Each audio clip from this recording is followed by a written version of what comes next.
Hello! We're doing dual capture again. I hope you guys enjoy it. I enjoy making these. Welcome back to the channel. Today, we've got the 2026 slightly refreshed Genesis GV70 3.5T Sport Prestige all-wheel drive. That was such a mouthful. I could use a mouthful. Welcome back to the channel.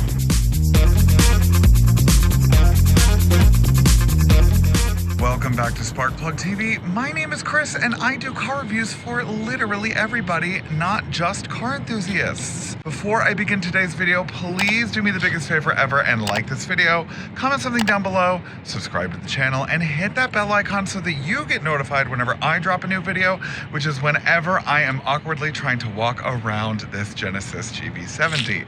But seriously, Tuesdays and Sundays are when I put out videos, so thank you so much. This came out in 2022. It is Genesis.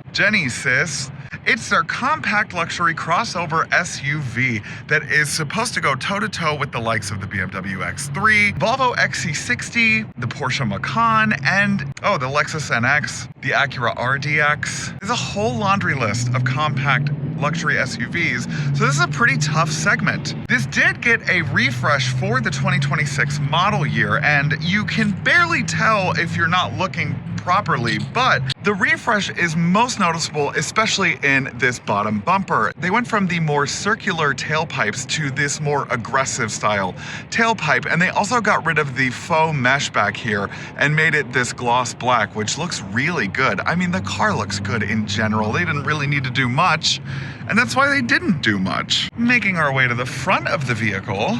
God, this thing is so gorgeous. So new for 2026 up front, they did give the Sport Appearance package a little different color placement. So the black outline that was previously on this part of the bumper is now on these side air ducts. Additionally, the grille has a new dual weave mesh featurette that makes it a little more dense and I guess by proxy more luxurious. I mean, I think it does. I think if you look at this compared to the previous model year, it does actually look a lot more aggressive and just glitzy and more glamour. We love glamour on this channel. Additionally, up front, you can see that we have these micro lens array LED headlamps. It just kind of like the more dense front grille makes it a little more luxurious and kind of echoes the G90 at this point. Making our way to the side of the vehicle, my hand hurts.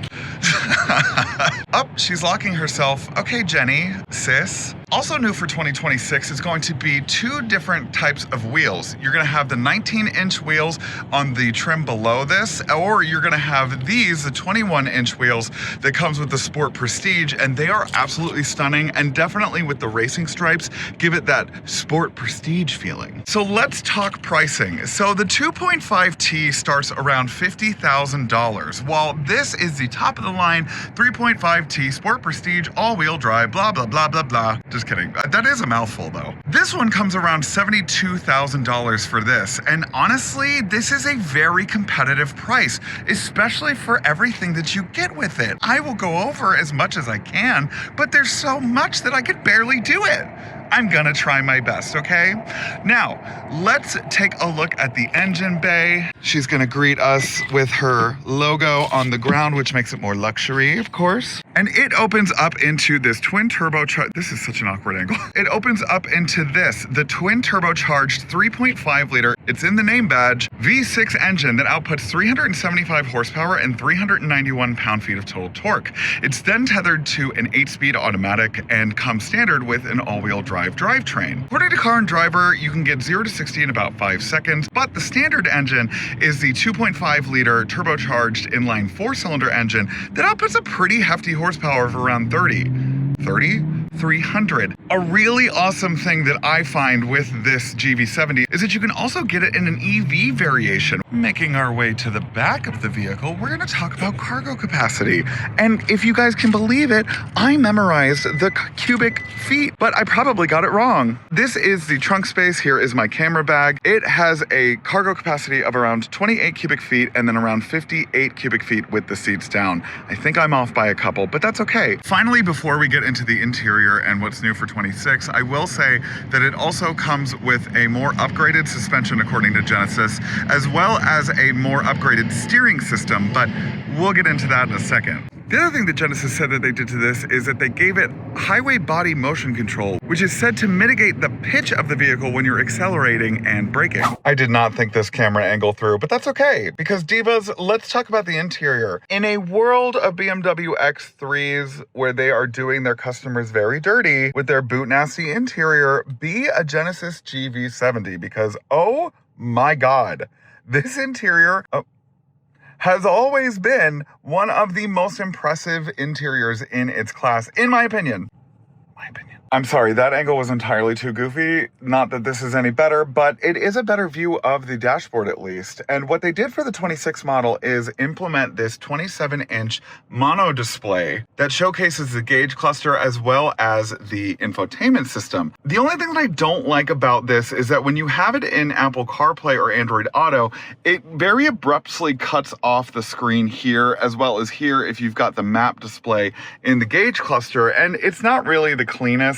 Even though this system does look pretty clean. They also changed up the steering wheel to kind of match the rest of their lineup. I do kind of miss that oblong steering wheel. It did kind of give it a unique design quality that also kind of mimicked this. I'm really glad that they kept this shape right here. Because they have this giant screen up top, they did have to kind of move some of this stuff around, and now the HVAC, instead of being right here, and as you all know, I am a huge proponent of buttons, and meanwhile, even though that this has a ton of touchscreen buttons, the fact that it just has these temperature knobs is enough for me, honestly. Look at this kind of metallic weave texture. It's so gorgeous down here.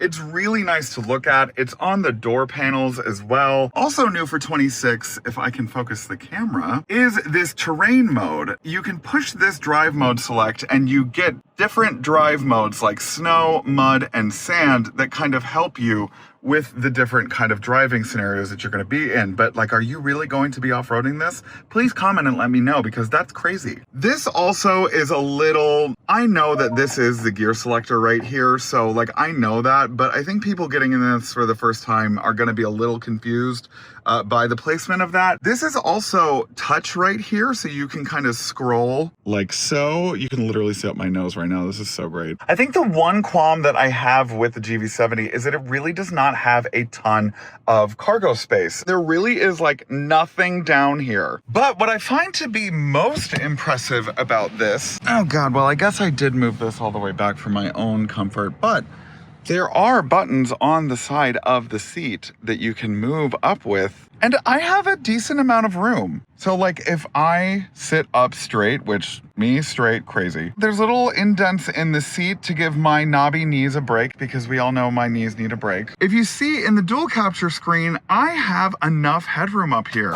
All right.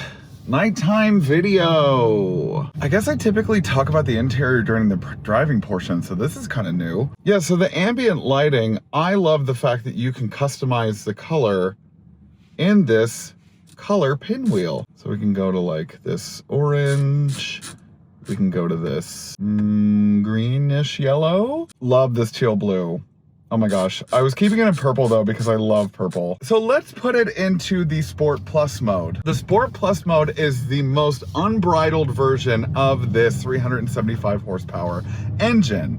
It tightens up the steering wheel, which in my POV just kind of gives it a more augmented, firmer feel. But to be honest, it's still pretty numb with how it performs. In terms of the steering wheel anyway. Because this thing is fast as f. It also has sport and comfort brakes, and to be quite honest, I don't really feel a difference in them. What I do feel a difference in is how the brake kind of, the first time I ever experienced something like this was in a Cadillac Escalade. I think it was like the 3rd generation, where you would press on the brake and I could feel it pushing back on me. That's kind of the same feeling that I'm getting in this. Okay, I'm gonna use the paddle shifters.